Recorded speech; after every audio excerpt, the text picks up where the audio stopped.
सभी दोस्तों को मेरा नमस्कार। कामयाब इंडियन एकेडमी में आपका स्वागत है। हम आज जनन टॉपिक की बात करने जा रहे हैं। अपनी पिछली वीडियो में जो पढ़ा उसको एक बार 5 मिनट में रिवाइज करके आगे चलते हैं। देखो बेटा, पहले जनन टॉपिक पढ़ रहे हैं। पहले मैंने बताया जनन टॉपिक में जनन को तीन भागों में बांटा गया है। एक तो अलैंगिक जनन, मैं बार बार इनको बता रहा हूँ तो हो सकता है आपको देखने को जब किसी भी एग्जाम की कोई भी एग्जाम हुआ उसमें साइंस आ रही हो तो शायद आपको ये क्वेश्चन देखने को मिल जाए, इसलिए बार बार इनको रटाने की कोशिश कर रहा हूँ।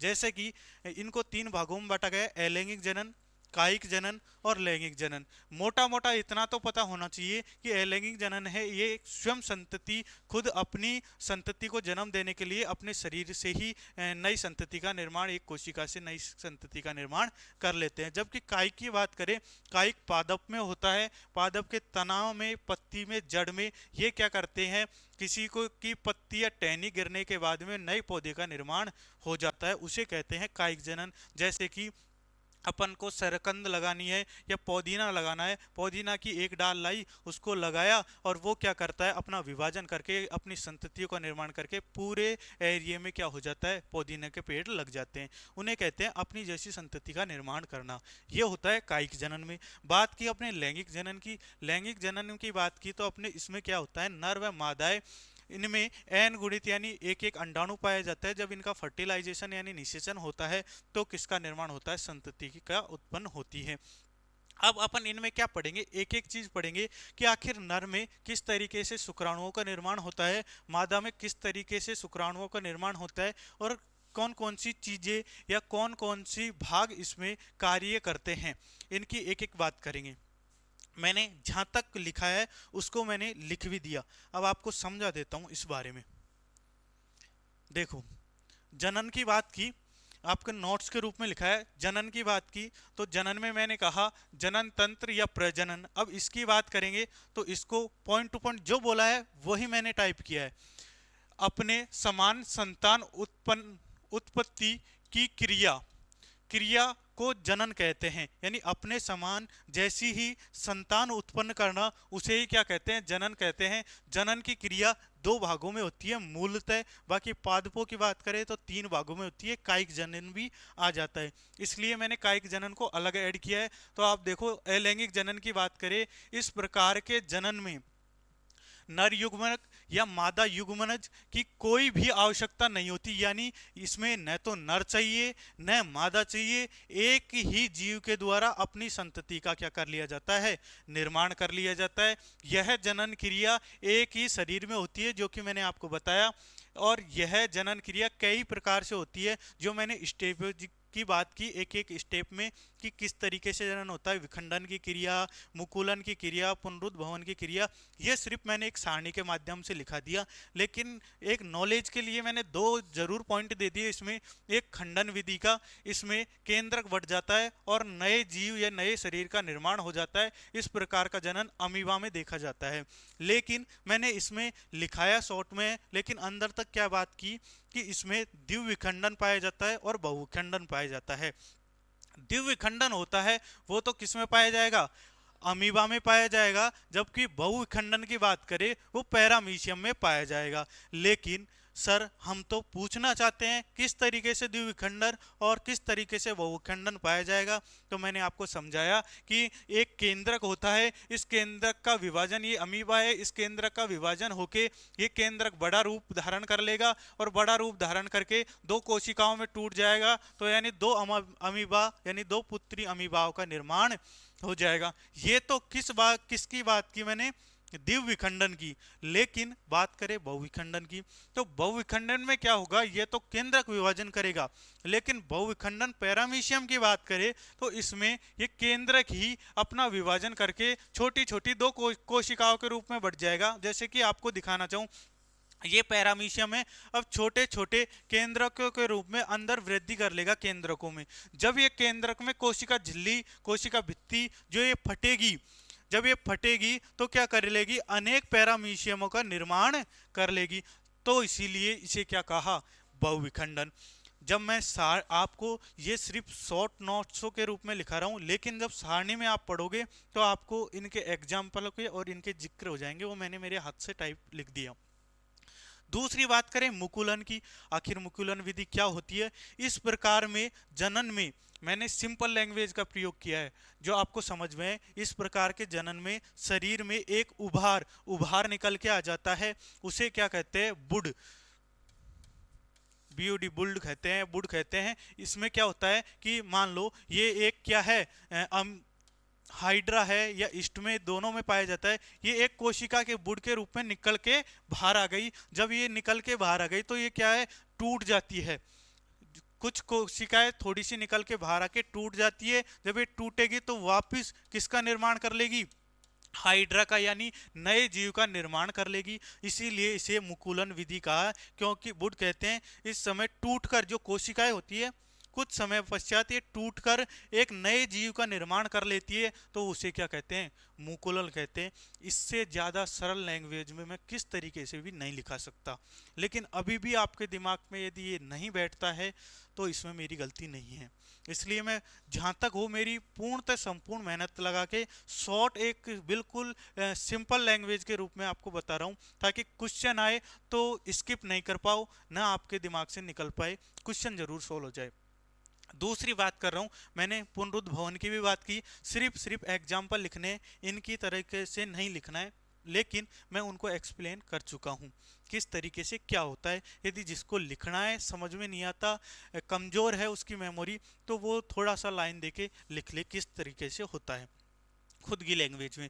बात करें कायिक जनन की, आखिर कायिक जनन किसमें होता है, वैसा जनन जो जड़, तना, पत्ती के भाग भाग लेते हैं, मतलब जड़ भी भाग लेती है उसमें, तना भी भाग लेता है और पत्ती भी। जैसे कि एक पत्ती टूटी, कहीं गिर गई और उस पत्ती से एक वृक्ष का निर्माण हो गया, पेड़ का निर्माण हो गया, तो उसमें कौन सा जनन आ जाएगा, कायिक जनन। बात करें तने की, जैसे आलू है, एक छोटा सा आलू लगाया और वो तने में वृद्धि करके पूरे पेड़ का निर्माण कर लेगा, और छोटे से आलू से बड़े से आलू का निर्माण हो जाएगा। आलू का जनन कर लिया, अपनी कोशिकाओं में आलू का निर्माण हो गया। बात कर रहे थे किसमें, शकरकंद की भी। ऐसे ही शकरकंदी जड़ के द्वारा, जैसे शकरकंदी जड़ के द्वारा लगती है, शकरकंदी को लगाया, उसने जड़ से किसका निर्माण कर लिया, पौधे का निर्माण कर लिया, और पौधे से क्या बन गया, शकरकंदियों का निर्माण हो गया गांठों के रूप में। और गुलाब की बात करें, गुलाब की एक टहनी लेते हैं, टहनी को, गुलाब की टहनी को कहीं लगाते हैं, लगाने के पश्चात पूर्णतः एक वृक्ष का निर्माण हो जाता है, और निर्माण होने के बाद में क्या हो जाता है, पूर्णतः वृक्ष बन जाता है। कहीं नहीं जाएगी, यहीं रहेगी। फोकस, दयाराम। लैंगिक जनन, लैंगिक जनन की बात कर रहा हूं। लैंगिक जनन क्या होता है, इस प्रकार के जनन में कि कौन कौन भाग लेता है, एक तो नर भाग लेता है और एक मादा भाग लेते हैं। मतलब कि इसमें नर युग्मनज की भी आवश्यकता होती है, और कौन से युग्मनज की आवश्यकता होती है, मादा युग्मनज की आवश्यकता होती है। ये दोनों फर्टिलाइजेशन यानी जनन करके नई संतति का निर्माण करते हैं। अब मैंने कुछ एक, हाँ ये लाइन लिखवाई थी मैंने आपको, टेस्टोस्टेरोन हार्मोन ये किस में पाया जाता है, नर में पाया जाता है। इसके कारण मानव में दाढ़ी, मूंछ और आवाज का क्या होना, भारी होना हो जाता है। लेकिन मैं बात करूं सर, आवाज भारी हो जाती है, आपने सर थायराइड ग्रंथि के बारे में भी बताया था। आखिर मनुष्य, लेकिन मैंने क्या कहा, आवाज का भारी होना, लेकिन वो किस तरीके से होती है, मैंने आपसे बात की थी थायराइड ग्रंथि की। थायराइड ग्रंथि का जब आकार बड़ा हो जाता है तो आवाज क्या हो जाती है, उल्टा समझना, उल्टा हो जाता है।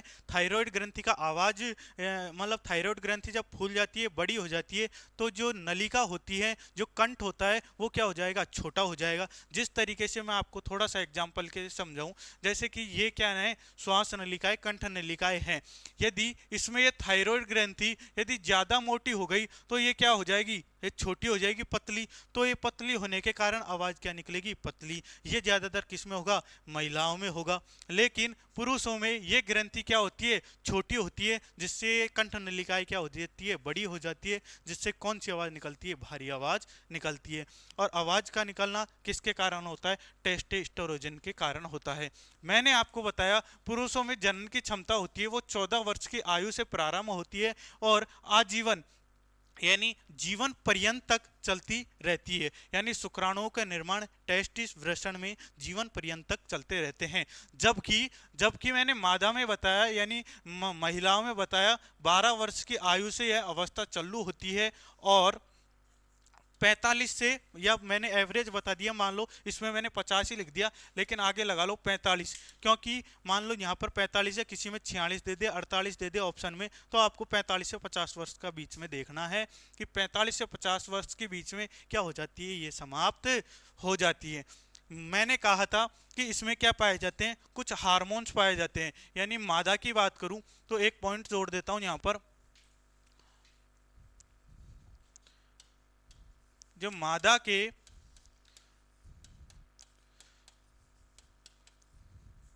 गर्भाशय में हार्मोन्स का श्रवण मतलब कुछ हार्मोन्स निकलते हैं। मैंने आपको बताया एस्ट्रोजन हार्मोन। आखिर इसके काम की क्रिया को समझो, एक क्वेश्चन आते हैं, इसलिए मैंने पॉइंट लिख दिया आपको कि यह हार्मोन मासिक चक्र को नियंत्रित करता है, यानी मंथली वाइज, यानी 1 मंथ से 2 मंथ, 2 मंथ से 3 मंथ, हर मंथली मासिक पीरियड आता है, उसको क्या करता है, नियंत्रित करता है। मैंने आपको बताया थायराइड ग्रंथि, जिसमें महिलाओं में मासिक पीरियड के नहीं आने पर, या कहें कि जो बांझपन का गुण उत्पन्न हो जाता है, वो किसकी कमी के कारण हो जाता है, मैंने बताया थायराइड ग्रंथि की कमी कारण। एस्ट्रोजन की बात करें, ये मासिक चक्र को नियंत्रित करता है, यानी मासिक पीरियड मतलब कि ये किस टाइम पर किस मासिक पीरियड में आएगा, यानी टाइम को निर्धारित करता है, नियंत्रित करता है। समझ में आ गया।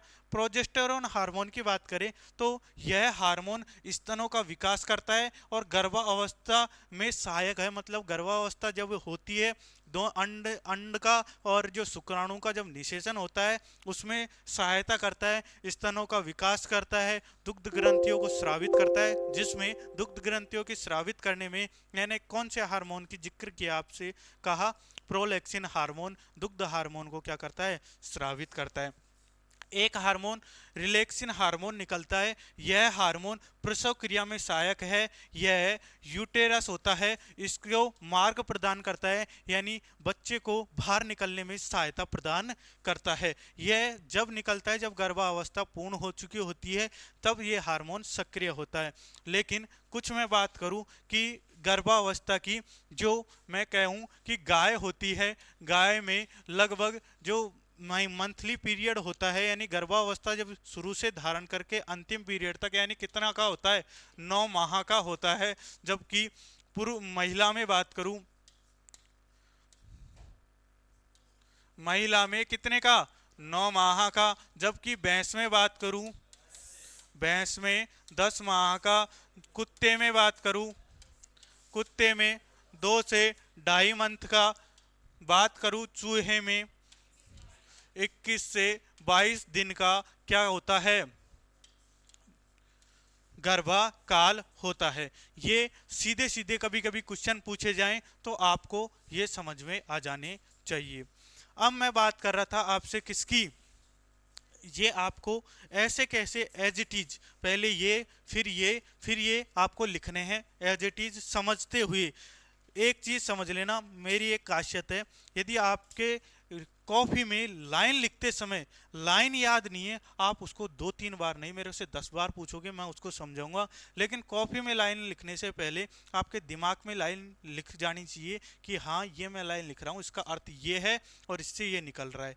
मेन चीज़ यही होती है साइंस की, यदि दिमाग में है तो कॉफ़ी में अच्छी लगेगी, नहीं कॉफ़ी में है तो दिमाग में बहुत बेकार लगेगी वो, ये समझना। और जो नोट्स पढ़ते हैं 5 मिनट के, वो तो फिर बहुत इंटेलिजेंट होते हैं, क्योंकि वो 5 मिनट में पेपर भी सोल्व कर सकते हैं। हाँ चले आगे। अब देखो, अपन पढ़ रहे थे क्या, अब मैं बात करूंगा अलग अलग की। अब अपन पढ़ेंगे क्या, लैंगिक जनन। अब मैं बात कर रहा था किसकी, लैंगिक जनन की, लैंगिक जनन। अब मैं बात करूं लैंगिक जनन में, लैंगिक जनन की बात कर रहा हूं तो लैंगिक जनन में कौन आएगा, एक तो नर नर युग्मन, नर के द्वारा नर युग्मनज बनाए जाएंगे, जबकि मादा के द्वारा मादा युग्मनज का निर्माण किया जाएगा। इसमें अपन नर जन्नांग तंत्रों के बारे में पढ़ेंगे। नर जन्नांग,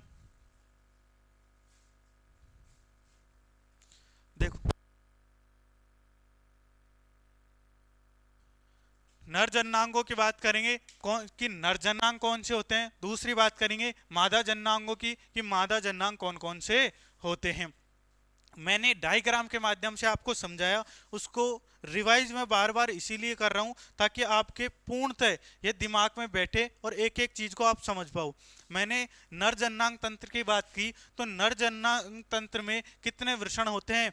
2 वृषण होते हैं, एक कोश या थैली के रूप में बाहर की तरफ होते हैं, बाह्य 2 कोश वृषण होते हैं। इनमें शुक्र नलिका के माध्यम से शुक्राणुओं को सीसम या पेनिस में स्खलित किया जाता है। शुक्र नलिका की बात करें, शुक्र नलिका के पास में क्या पाया जाता है? एक शुक्राशय पाया जाता है। यदि आपसे क्वेश्चन किया जाए कि फ्रक्टोज शर्करा, जो फ्रक्टोज शर्करा है शुक्राणुओं को पोषण प्रदान करती है, यह पोषण प्रदान किसके द्वारा किया जाता है? तो किसके द्वारा किया जाएगा? शुक्राशय के द्वारा। जो शुक्राणु जब टेस्टिस या वृषण के द्वारा जब शुक्राणुओं का निर्माण हो गया तो ये किस में ठहरते हैं? शुक्राशय में ठहरते हैं। शुक्राशय इनको क्या करता है? भोजन प्रदान करता है, पोषण प्रदान करता है। लेकिन मैं बात करूं शुक्राशय में कितने दिन तक इनका समय काल रहता है, तो इनका समय काल 75 दिन तक रहता है। ये 75 दिन तक जीवित रहते हैं। बाद में ये क्या हो जाते हैं? निष्क्रिय हो जाते हैं, पुनः अवशोषण हो जाता है, वापिस इसी क्रिया चालू हो जाती है, वापिस शुक्राणुओं का निर्माण होगा, फिर शुक्राशय में ये वापिस इकट्ठा होंगे। यानी मेरा क्वेश्चन एक क्या निकला? शुक्राशय का। दूसरी बात, शुक्राणुओं का जो शुक्राणु का स्थायीकरण यानी जो रखरखाव है वह कहां पर होगा? शुक्राशय में।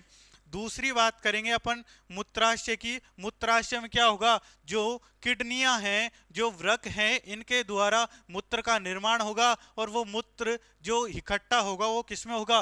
मूत्राशय में। बात कर ही रहे हैं किडनियों की, तो किडनियों के ऊपर एक ग्लैंड पाई जाती है, ग्रंथि पाई जाती है, उसे क्या कहते हैं? एड्रिनल ग्रंथि कहते हैं। एड्रिनल ग्रंथि के द्वारा कौन कौन से हार्मोन्स को स्रावित किया जाता है? दिमाग में आ जाना चाहिए, पढ़ लेना चाहिए आपको। दूसरी बात, इसे संकटकालीन ग्रंथि भी कहते हैं। तीसरी बात करूं, जब ये शुक्राणु पेनिस के द्वारा मादा के गर्भाशय में त्याग दिए जाते हैं तो लगभग वहां पर लगभग 1 से 2 दिन, ओवरऑल 2 दिन तक ही क्या रहते हैं? ये जीवित रहते हैं, बाद में निष्क्रिय हो जाते हैं। यदि 2 दिन तक अंडाणु से फर्टिलाइजेशन यानी निषेचन हो गया हो तो ये क्या कर लेते हैं? गर्भावस्था धारण कर लेते हैं। समय अवधि की बात करें तो मैं कह रहा हूं मासिक पीरियड की बात करें, यदि ये अंडाणु शुक्राणु और अंडाणु से निषेचित हो जाते हैं तो मासिक पीरियड 9 मंथ के लिए, जब तक संतान की उत्पत्ति नहीं हो, 9 मंथ तक ये क्या कर जाते हैं? रुक जाते हैं, बंद हो जाते हैं।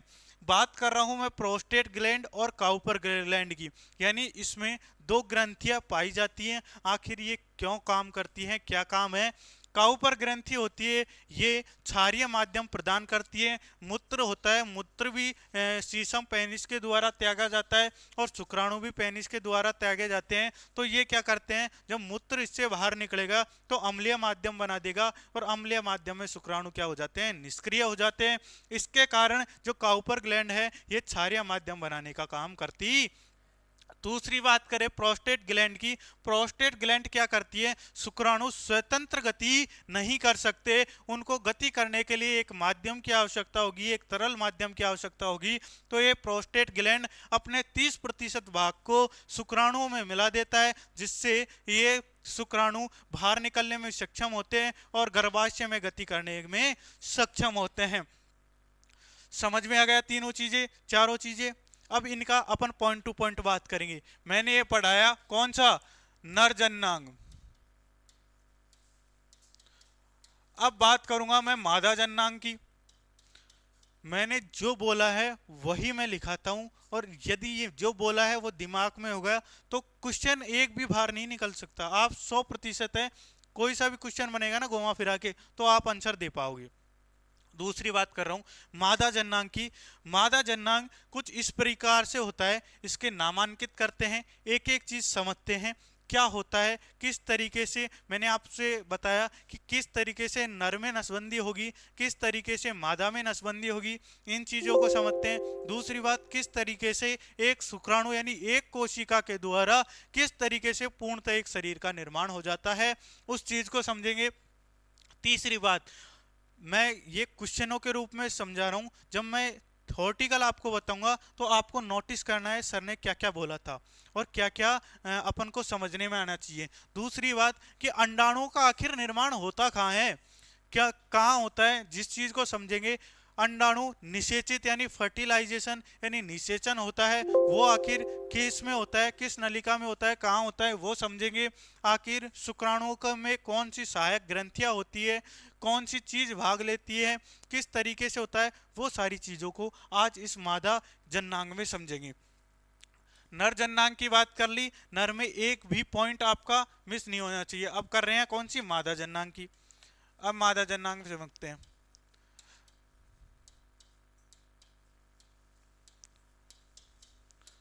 मादा जननांग सुनो, बात कर रहा हूं कुछ, जब अपन अल्ट्रासाउंड या सोनोग्राफी वगैरह में देखते हैं तो मादा का जो गर्भाशय इस तरीके से संरचना दिखाई देती है। इसको भी एक पार्ट लेयर जो ऊपर की लेयर है उसको मैं हटा के इस संरचना को पेश कर रहा हूं आपके सामने। तो ये है, इसमें इसे कहते हैं अंडाशय, यानी अंडाणुओं का ये क्या करेगा, निर्माण करेगा, इसे कहते हैं अंडाशय। एक एक चीज समझ के चलना, क्योंकि एक एक चीज का पॉइंट से एक एक क्वेश्चन निकल सकता है और इसमें ऑप्शनलों में ऐसे क्वेश्चन आते हैं ताकि आपको पता ही नहीं चलता चार ऑप्शन में से कौन सा ऑप्शन है। मैंने आपके लिए पेपर तैयार कर दिया, 25 क्वेश्चन है। शायद हो सकता है आपको पेपर के रूप में दिया जाए, शायद आपको ऐसे दिया जाए, लेकिन जब आप घर बैठ के सॉल्व करो या किस तरीके से सॉल्व करो, आपने पढ़े हुए हो ना, जिसने पढ़ रखा है पूर्णतः वो भी 100% गलत करके रहेगा। मैं आपको क्वेश्चन भी दे दूंगा, आपके सामने बता दूंगा, सारे खड़े नहीं हो जाए तो देख लेना आप, और उस क्वेश्चन का आंसर भी आपको पता होगा, लेकिन आपको क्वेश्चन की लैंग्वेज समझना पता नहीं है, वो उसी की बात करूंगा। इसलिए मैंने डिफिकल्ट क्वेश्चन 25 क्वेश्चनों की दे दी है, मैंने कल सारे दिन भर घोल के बना दिया है, लेकिन अब आपको समझना पड़ेगा यदि आप एग्जाम ही क्लियर करना चाहते हो। दूसरी बात, अंडाशय की बात कर रहा हूं, इसमें क्या होगा, अंडे का निर्माण होगा। अंडे का निर्माण किस तरीके से होगा आपको थोड़ा सा समझाता हूं मैं।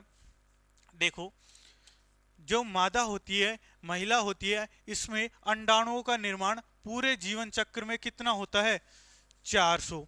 मैंने आपको उसमें बताया अंडाणुओं का निर्माण प्रारंभ होता है, ये 12 से 15 वर्ष की उम्र में, 14 वर्ष की उम्र से क्या हो जाता है, प्रारंभ हो जाता है।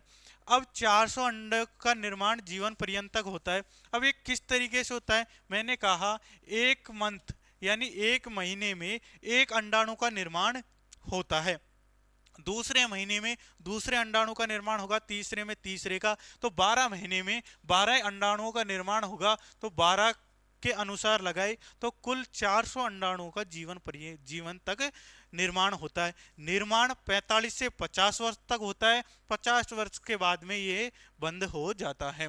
अब बात कर रहे हैं महिला में कुल 28 दिन का पीरियड होता है। पीरियड किस तरीके से होता है, मैं बात कर रहा हूं पहले दिन से लगभग 5 डे की, पहले दिन से 5 डे की क्या निकलती है, ब्लीडिंग निकलती है। वो ब्लीडिंग क्या होती है, किस तरीके से निकलती है, और क्या कौन कौन सी उसमें संरचनाएं टूटती है, कौन सी संरचनाओं के दोबारा अंडे का निर्माण होता है, कौन से हार्मोन, ये सारे क्वेश्चन बता रहा हूं। जब मैं आपसे नोट डाउन क्यों, जैसे कि मैंने आपसे कहा अंडाणु का निर्माण होता है, अंडाणु का निर्माण होता है, जब मैंने अब फिर मैं क्या लिख रहा हूं, अब नामांकित कर रहा हूं यहां से बता के, तो आपको तुरंत दिमाग में आ जाना चाहिए अंडाणु का सर निर्माण बता रहे हैं यहाँ होता है। इसी तरीके से बात करूं, 1 से 5 दिन तक क्या चलेगी, ब्लीडिंग चलती है, यानी रजत चक्र कुल 28 दिन के होते हैं, 5 दिन तक ब्लीडिंग चलती है। इसके बाद 14 से मैं बात करूं, मान लो ये चक्र है, इसके 1 से 28 दिन की बात कर रहा हूं, 28 दिन की बात करूं तो 1 से 5 दिन तक ब्लीडिंग चलती है, यानी रक्तस्राव होता है।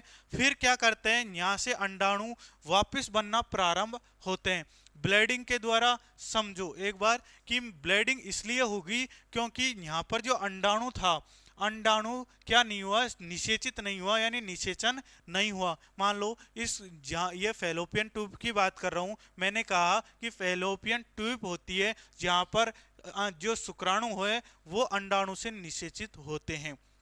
आपका एक क्वेश्चन यही आ सकता है, अंडाणु जो शुक्राणु है अंडाणु से निषेचित होते हैं वह कहाँ होते हैं, फेलोपियन ट्यूब यानी अंड नलिका, यानी फेलोपियन ट्यूब, अंडवाहिका। अब मान लो इसमें अंडाणु का निर्माण हो गया, अब यह शुक्राणु के द्वारा निषेचित नहीं हुआ, तो निषेचित नहीं होगा यह अंडाणु यहाँ पे बैठा ही थोड़ी रहेगा, इसको दूसरे अंडाणु का क्या करना है, निर्माण करना है। तो ये अंडाणु यहाँ से कहाँ आ जाएगा, ये गर्भाशय में। किसमें, ये है गर्भाशय। अब ये गर्भाशय में आ गया तो ये जब निषेचित ही नहीं हुआ तो इसके क्या हो जाएंगे, टुकड़े हो जाएंगे, टुकड़े छोटे छोटे टुकड़े में बट जाएंगे। पहले यहाँ पर बताऊंगा लेयर के रूप में ये होती है, मैंने कहा था एंडो, इसे कहते हैं मीजो, इसे कहते हैं बाहर को न्यूरो कहते हैं या न्यूरो। अब ये क्या करती है, एंडो में आके क्या हो गया, चिपक जाता है। आपसे नाम भी पूछ सकता है कि कौन सी झिल्ली में जो अंडाणु है वो चिपकता है या आके ठहराव करता है, तो फिर आपको एंडो दिख जाए तो एंडो झिल्ली का नाम देना पड़ेगा। अब ये क्या करेगा, टूट जाएगा, टूटने के बाद में धीरे धीरे ब्लीडिंग के रूप में, टुकड़ों के रूप में यह निकलना प्रारंभ कर देगा। अब निकलेगा कितने दिन तक, 1 से 5 दिन तक ब्लीडिंग के रूप में निकल जाएगा। अब ये निकलने के बाद में दूसरे अंडाणु का निर्माण होगा।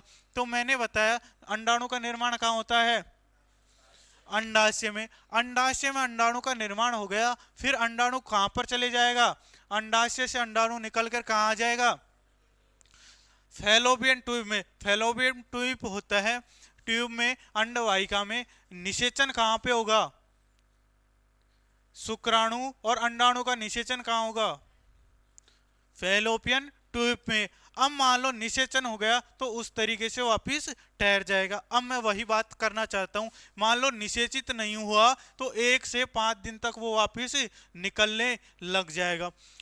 फिर मैं बात कर रहा हूं 1 से 14 दिन तक, यानी 5 दिन तक ब्लीडिंग, 5 से 6, 6 से 7, 7 से 14 दिन तक ये अंडाणु कहाँ रहेगा, अंडाशय में रहेगा। यानी जहाँ पर निर्माण हुआ है वहाँ से ये कहाँ पर आ जाएगा, 14वें दिन तक अंडवाहिका में या फैलोपियन ट्यूब में, अंडवाहिनी में। अब ये अंडवाहिनी में आएगा तब जाके यह सुरक्षित अवस्था यानी निषेचन के 99%, ये कह सकते हैं 99% क्या रहते हैं, निषेचन के चांस रहते हैं। निषेचन के जो 99% चांस 14 दिन तक रहते हैं, यानी 14वें दिन से 14 से 2 दिन इधर को प्लस 2 दिन माइनस, यानी 2 दिन पहले और 2 दिन बाद तक, यानी कहें तो 12वां दिन मतलब 11वें दिन से लगभग कहें तो 18वें दिन तक जो अंडाणु ठहरता है उसमें निषेचन की सर्वाधिक अवस्थाएं या सर्वाधिक समय पाया जाता है, बेस्ट समय। फिर इसके बाद अंडाणु की उसी तरीके से प्रोसेस चलेगी। यदि इस पीरियड में यदि शुक्राणु उसके अंदर पहुंच गया, निषेचन हो गया तो बच्चे का निर्माण हो जाएगा, नहीं तो वापिस उसी चक्कर में अंडाणु क्या करेगा, फैलोपियन ट्यूब से कहाँ जाएगा, गर्भाशय में आ जाएगा। गर्भाशय से धीरे धीरे टूटता हुआ वापिस मासिक चक्र चलने लग जाएगा। क्वेश्चन आ जाता है सर्वाधिक जनन क्षमता में गर्भारोपण की जो टाइमिंग पीरियड है वो पूछ ले गर्भारोपण का सबसे बेस्ट समय या सर्वाधिक अच्छा समय, तो कौन सा रहेगा? फिर 14वें दिन का ही रहेगा। 14 दिन से -2 माइनस +2। समझ में? बात कर रहे हैं गर्भाशय की। अब आपसे बात करें, यहां पर ये रहेगी योनि और ये रहेगा गर्भाशय। लेकिन आपसे कहें योनि और गर्भाशय को जोड़ने वाली जो ट्यूब है, नलिका है, वो कौन सी है या कौन सी संरचना इसको जोड़ती है? तो इसे कहते हैं ग्रीवा। ग्रीवा होती है जो क्या करती है? योनि और गर्भाशय को जोड़ने का काम करती है। क्वेश्चन इसी तरीके से आएगा, योनि और गर्भाशय को जोड़ने का काम या मीडिएटर का काम कौन करेगी? ग्रीवा। जैसे कि आपसे बताऊं, मुंह है, मुंह से भोजन गया, भोजन से ग्रासनाल में गया, ग्रासनाल से आमाशय में गया, आमाशय और मुंह को जोड़ने का जो कार्य कर रही है वो कौन कर रही है? ग्रासनाल काम कर रही है। तो यदि इसका मीडिएटर पूछे, ग्रासनाल है इसका।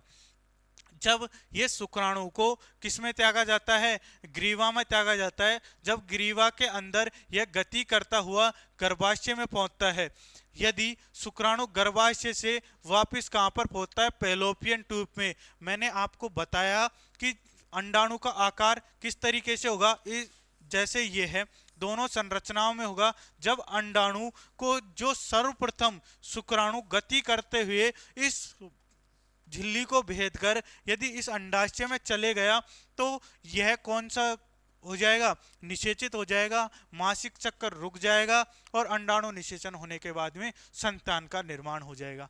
लेकिन फिर मेरा क्वेश्चन आ गया, सर एक तो होता है ट्विंस, एक होता है सिंगल, और एक कभी कभी होते हैं जुड़वा, कभी कभी होते हैं अलग।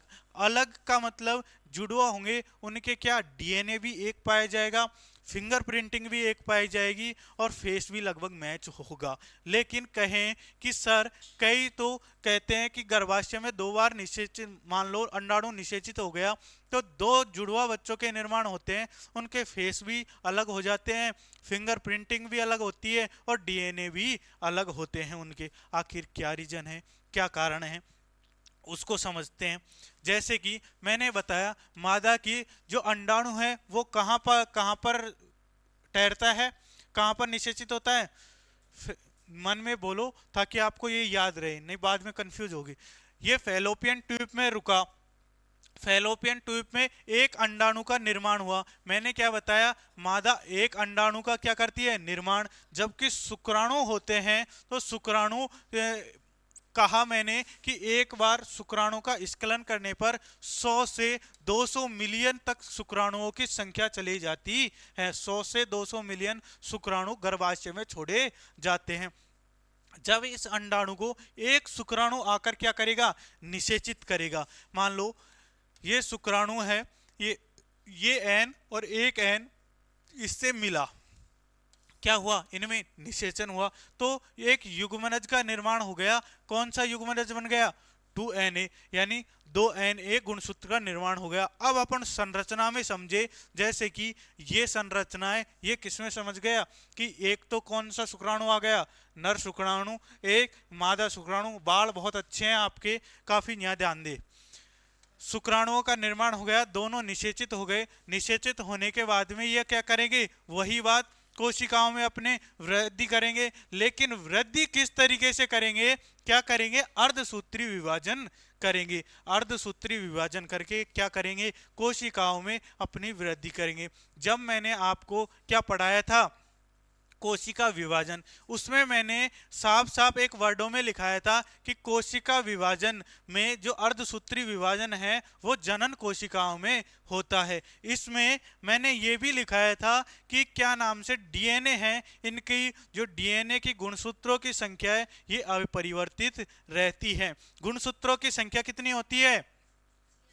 46 तो गुणसूत्र होते हैं, 23 जोड़ी के रूप में गुणसूत्र होते हैं। इनकी संख्या परिवर्तित नहीं होती है, इनकी संख्या क्या होती है? सेम ही होती है। सिर्फ अर्धसूत्री विभाजन के तौर पर इसमें क्या होते हैं? कोशिकाएं बनना प्रारंभ हो जाती है। अब मान लो बच्चे का निर्माण हो रहा है, धीरे धीरे दोष एक से जब जब निषेचित हुआ है उस दिन से, उस डे से लगभग 3 मंथ तक बच्चे की कोशिकाओं में निर्माण होना प्रारंभ हो जाता है।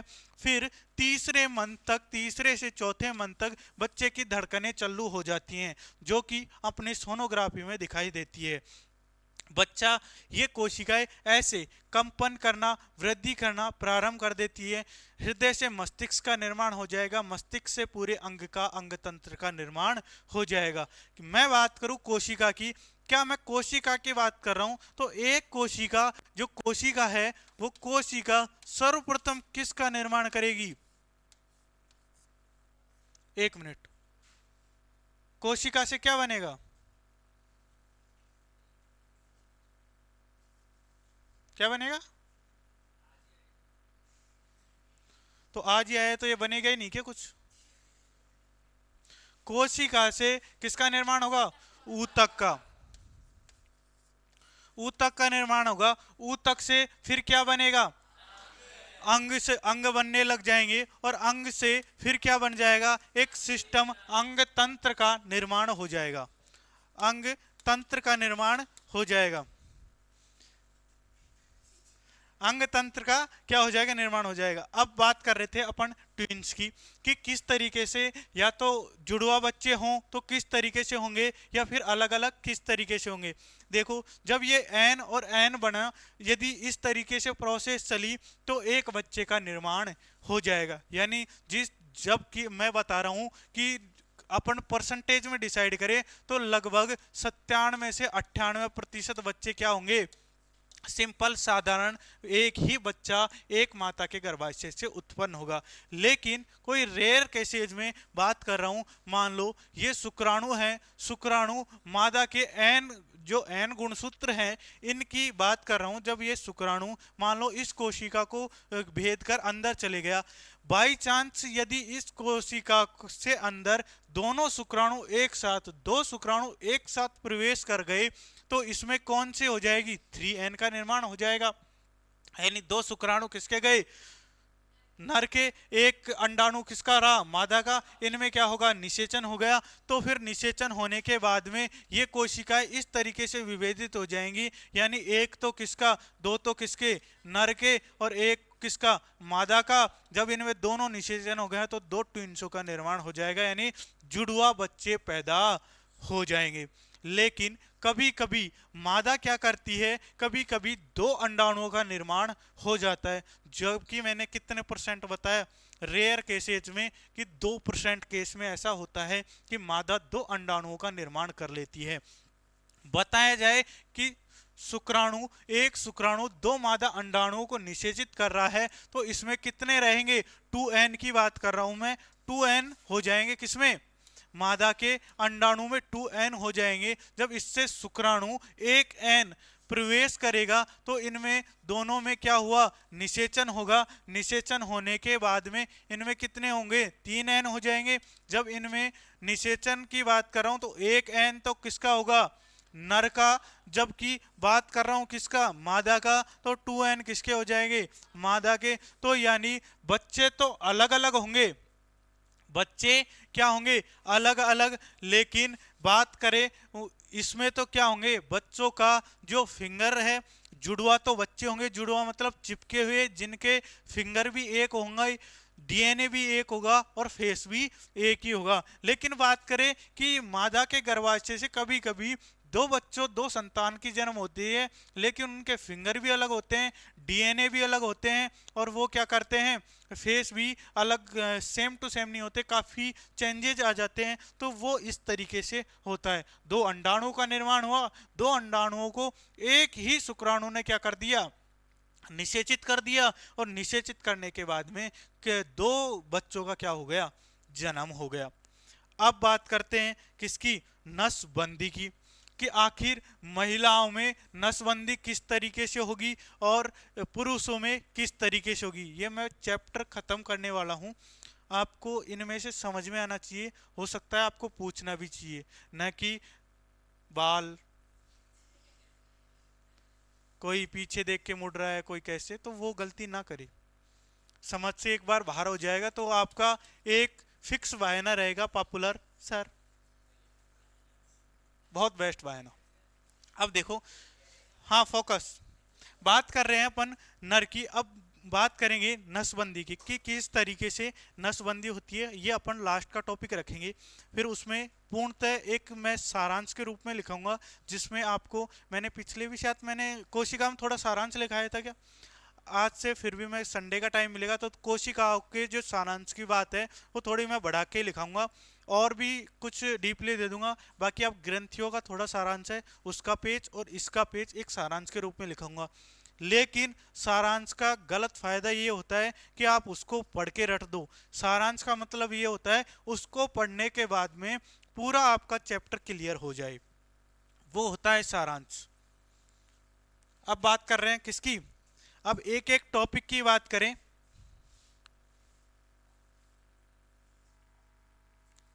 क्या क्या की, पहले नर जन्नांग, आ जाए वो लिख लेना, साफ बात है।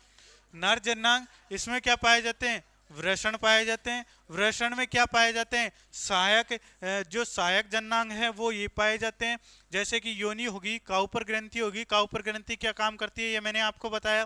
प्रोस्टेट ग्रंथि होगी, प्रोस्टेट ग्रंथि क्या कार्य करती है ये बताया। मैं इसी तरीके से आपको लिखाऊंगा एक एक, जैसे वृषण की, वृषण टॉपिक डाल दिया, इसकी साइज लिखा दी, इसमें क्या नाम से कितने जोड़ी होते हैं, इनमें कौन कौन से पॉइंट होते हैं, ये दो तीन बातें इसमें लिखा दूंगा। फिर लिखाऊंगा सहायक जन्नांग में योनि लिखा दूंगा। फिर काउपर ग्रंथि क्या कार्य करती है, प्रोस्टेट ग्रंथि के बारे में लिखा दूंगा। और शुक्राशय जो मैंने बताया, क्या शुक्राशय क्या होता है, क्या काम करता है, आज तो आए हो, क्या होता है शुक्राशय, क्या काम करता है, शुक्राणु का निर्माण। तो हाँ क्या काम करता है भैया, अरे प्रॉपर ध्यान दे ले, कम से कम खुद के लिए तो ध्यान दे ले। तो बात कर रहे हैं शुक्राशय की। शुक्राशय क्या करता है, पोषण प्रदान करने का काम करता है, यानी शुक्राणु को स्टोरेज करके उनको क्या करता है, पोषण प्रदान करता है ताकि वो जीवित रह सके। यदि मैं बात कर रहा था किसमें, मादा के गर्भाशय में, मादा के गर्भाशय में 2-3 दिन तक ही क्यों जीवित रहते हैं, क्योंकि उनमें पोषण प्रदान करने वाला शुक्राशय उपस्थित होता है, नहीं होता, इसलिए उनमें जो क्षमता होती है वही 2-3 दिन तक कार्य करती है। लेकिन हाँ, इसमें मैं छोटा सा पॉइंट और ले रहा था, नहीं लिखा क्या, सुनो। जैसे कि आप बात कर रहे थे शुक्राणुओं की, अब मैंने कहा इस छोटे से रूप में आपको शुक्राणुओं को बता दिया मैंने कि ये आखिर ये शुक्राणु होते हैं, ये 100 से 200 मिलियनों की संख्या में होते हैं। अब इसको अपन जूम करके देखें तो जूम करने की बात यह है कि इसको इस तरीके से अपन समझ में आएगा, इस तरीके से समझते हैं आखिर ये होता क्या है। ये इसको जूम जब माइक्रोस्कोप में देखा गया तो इसकी संरचनाओं के बारे में जानकारी प्राप्त हुई। तो इसकी संरचनाएं देखते हैं कि किस तरीके से इसकी संरचना, किस तरीके की इनकी संरचना होती है। ये पाया जाता है केंद्रक, क्या पाया गया, केंद्रक। मैंने आपसे बात की थी, ये क्वेश्चन बहुत पॉपुलर क्वेश्चन है, मजाक में लेने वाले बहुत ले जाते हैं, कोई बात नहीं। इसे इसमें इसके ऊपर एक एक्रोसोम की परत पाई जाती है। ये एक्रोसोम की परत का निर्माण करने वाले कोशिका अंग का क्या नाम है। अब छोड़ो, मैं पूछ नहीं रहा आपसे, लेकिन मैं बता रहा हूं, एक्रोसोम। एक्रोसोम, इसको याद हो जाना चाहिए इतने बार पूछने के बाद, इतने बार बताने के बाद, कि एक्रोसोम का निर्माण कोशिका वो करती है, गोल्जिकाएं। गोल्जिकाओं की खोज किसने की थी, केमिलो गोल्जी नामक वैज्ञानिक ने इसकी खोज की थी।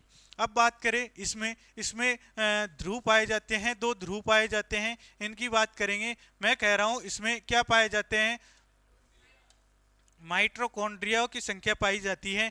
ये माइटोकॉन्ड्रिया की खोज की बात करें तो माइटोकॉन्ड्रिया की खोज किसने की थी,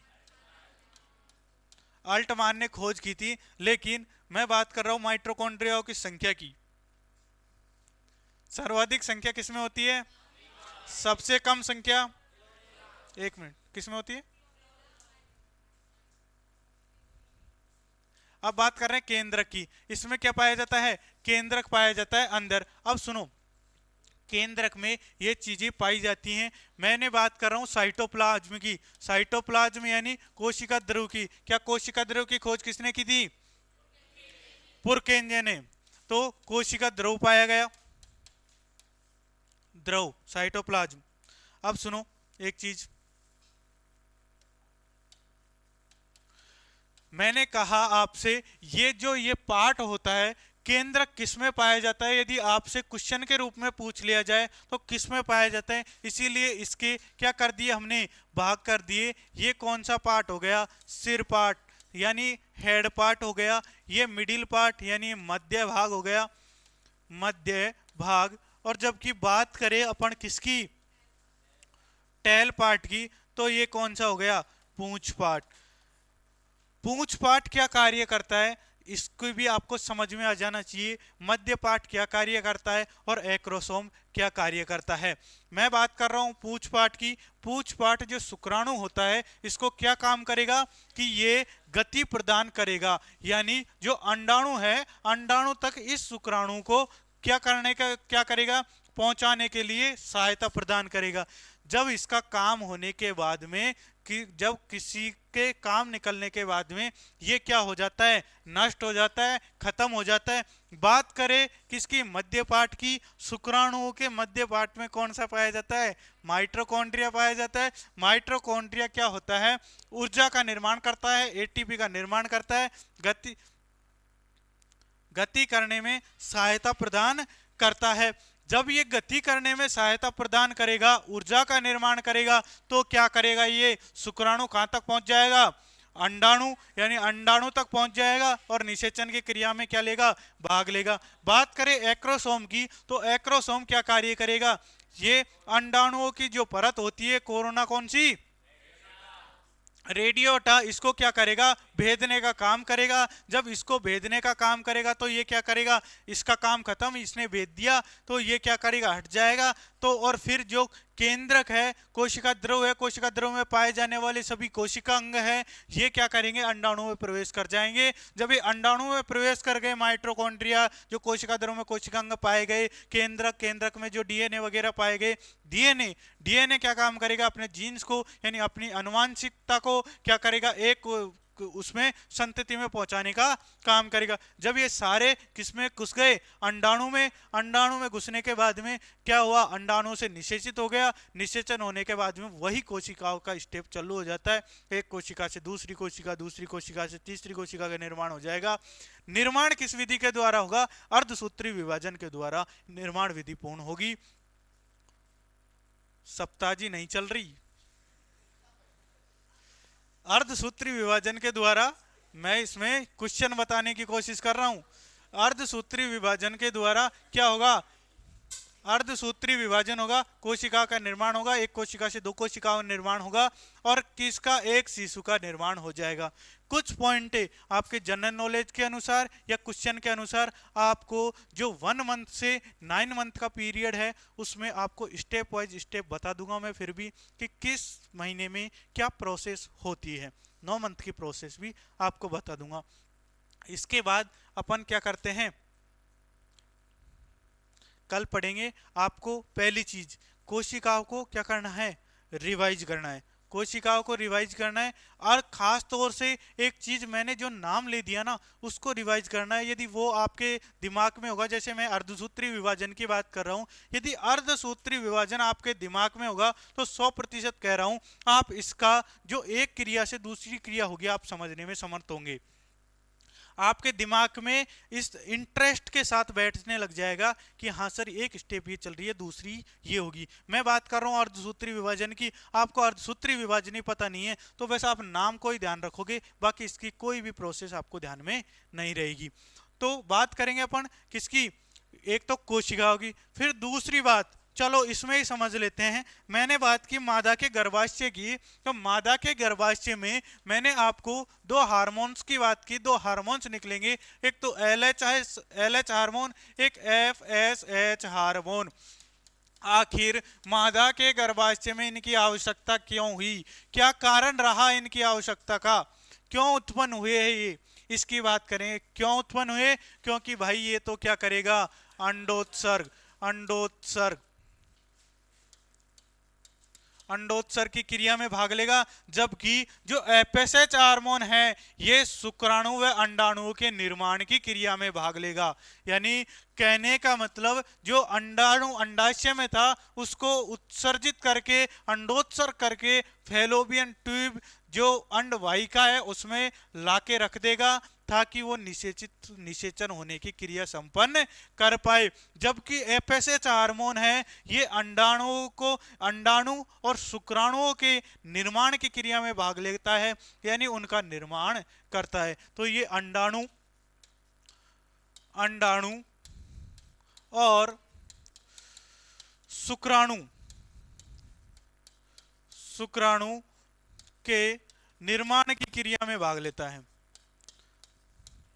एक चीज ध्यान रखना, आप ये जनन के टॉपिक में भी लिखना ताकि आपको ध्यान रहे, क्योंकि ये जनन की बात कर रहे हैं। और एक जो ग्रंथियां जो मैंने और किससे स्रावित होंगे, पीयूष ग्रंथि के एंडोहाइपोसिस से इनका स्रावित होंगे एलएचएस हार्मोन, एफएसएच हार्मोन। जो बाकी बचे हैं वो आपको याद करने हैं। शुक्राणु का निर्माण होता है। समझ में आया? समझ में आया? किसको समझ में नहीं आया? एक चीज सबको समझ में आया, किसको नहीं आया? पहले से दूसरा वाला बता, इसका क्या ना पूरा नाम बता इसका। एक इंटेलिजेंट, और इसका फर्टिलाइजेशन। तो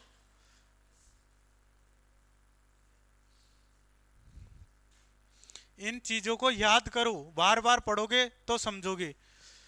ल्यूटेलाइजेशन हार्मोन, दूसरा फॉलिकल स्टिमुलेटिंग हार्मोन, इनको बार बार पढ़ोगे। और आज के लिए धन्यवाद। कल अपन इनकी आगे चर्चा करेंगे, एक एक पॉइंट को, टॉपिक को लेते हुए चलेंगे। थैंक यू, धन्यवाद।